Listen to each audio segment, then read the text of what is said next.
Hello guys, welcome to vlogger physio 13। आज का हमारा टॉपिक है मोरोज रिफ्लेक्स। आज हम बात करेंगे मोरोज रिफ्लेक्स के बारे में कि वो होता क्या है, वो कहाँ प्रेजेंट है, वो कैसे डिसइंटीग्रेट होता है, उसको असेस कैसे करते हैं और किन कंडीशन में हमें मोरोज रिफ्लेक्स दिख सकता है, वो अगर प्रेजेंट है तो क्या वो एबनॉर्मल है या नॉर्मल है। तो इस बारे में आज हम बात करेंगे। ठीक है, पहले हम जान लेते हैं कि मोरोज रिफ्लेक्स है क्या। मोरोज रिफ्लेक्स जो है वो इनवॉलेंट्री रिस्पॉन्स है बॉडी का, जो बेबी के अंदर प्रेजेंट होता है 6 महीने तक, जो हमारे बेबी को प्रोटेक्ट करने के लिए है। फॉर एग्जाम्पल, जैसे कि हम छोटे बेबी को गोद में लेते हैं, तो अगर हम सडनली उसका हेड ड्रॉप करते हैं जेंटली, तो एकदम से बेबी स्टार्टल होके उठता है, या कोई भी लाउड नॉइस हो एकदम से बेबी स्टार्टल होके उठता है। तो इसको मोरोज रिफ्लेक्स बोलते हैं। जब एकदम से बेबी का रिस्पॉन्स आता है ना, सडन ड्रॉप ऑफ हेड को, कि एकदम से बेबी ग्रास्प करने की कोशिश करता है कोई चीज, तो इसको बोलते हैं मोरोज रिफ्लेक्स। ठीक है, अब ये प्रेजेंट कहाँ है? ठीक है, और मतलब न्यूनेट्स में प्रेजेंट होता है 6 महीने तक। ठीक है, उसके बाद ये डिसइंटीग्रेट हो जाता है। 6 महीने के बाद अगर मोरोज रिफ्लेक्स प्रेजेंट है तो वो एबनॉर्मल है। ठीक है, तब तक डिसइंटीग्रेट हो जाना चाहिए। मोस्टली ये 3 मंथ्स तक डिसइंटीग्रेट हो जाता है। अब ये प्रेजेंट है क्यों? मोरोज रिफ्लेक्स का क्या यूज है न्यूनेट के अंदर? अब न्यूनेट एक इनोसेंट बेबी है, उसको नहीं पता कि उसको क्या काम करना है, कैसे अपना रूटीन करना है, या कौन सी मूवमेंट्स उसके लिए हार्मफुल है, कौन सी नहीं है, क्योंकि बेबी का कोग्निशन लेवल उतना नहीं है। तो ये प्रेजेंट है बेबी को प्रोटेक्ट करने के लिए। फर्स्टली, कि जैसे ही अगर कोई भी ऐसी हेड की मूवमेंट हो जब हम बेबी को हेल्प ना कर पाए, या कोई आसपास ना हो, सडन मूवमेंट हो या कोई भी लाउड नॉइस, तो एकदम से बेबी अलर्ट हो जाता है और वो अपने आप को प्रोटेक्ट करने की कोशिश करता है। तो ये हेड को प्रोटेक्ट करने के लिए, मान लो लगा लो कि बच्चा एकदम से किसी के हाथ से छूट गया, छोटा बेबी, ठीक है, तो क्या होगा, तो ये रिस्पॉन्स एकदम से अलर्ट होगा और बच्चे का हेड वो आगे की तरफ करने की कोशिश करेगा और हाथों को आगे की तरफ करने की कोशिश करेगा, ताकि हेड पीछे न लगे। तो ये एक तरीके का प्रोटेक्टिव रिस्पॉन्स है बेबी के अंदर, ताकि इंजरी को जितना मिनिमाइज कर सके हमारी बॉडी उतना करे। ठीक है, तो फिर और दूसरा इसका यूज क्या है, ये न्यूरो असेसमेंट में मेनली यूज होता है। इससे हम पता लगा सकते हैं कि बच्चे की कंडीशन क्या है, क्या मतलब डिलेड माइलस्टोन्स हैं उसके, या कुछ न्यूरोलॉजिकल इशू है बच्चे को जो इस रिफ्लेक्स को पैदा कर रही है। तो ये न्यूरो असेसमेंट में एज अ टूल हम यूज कर सकते हैं।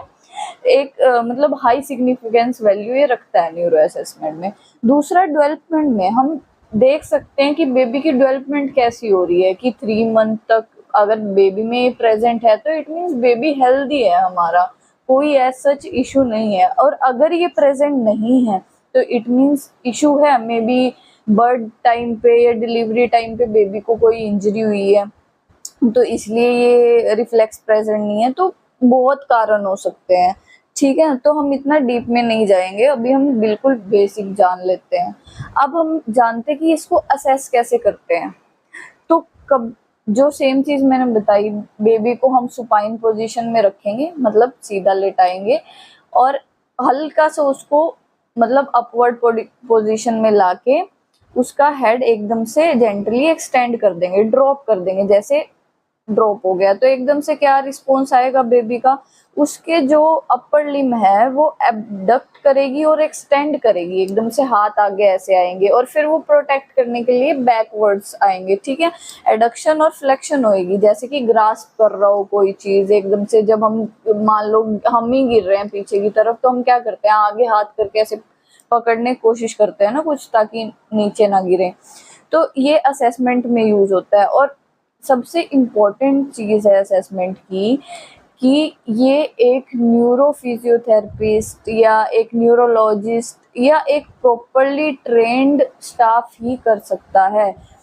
सिर्फ उसी को पता होगा कि ये प्रेजेंट है या नहीं है, क्योंकि कई बार ये फेक भी हो सकता है, किसी और कंडीशन की वजह से भी हो सकता है, मे बी वो मोरोज रिफ्लेक्स ना हो। किसी और कंडीशन की वजह से हो, मे बी बच्चे को डर लगता हो किसी चीज से तो हो, तो ये सिर्फ एक मतलब मैं ये बोलूंगी कि हमेशा एक अच्छे नॉलेजेबल पर्सन को ही कंसल्ट करें किसी भी डिसीजन पे आने से पहले।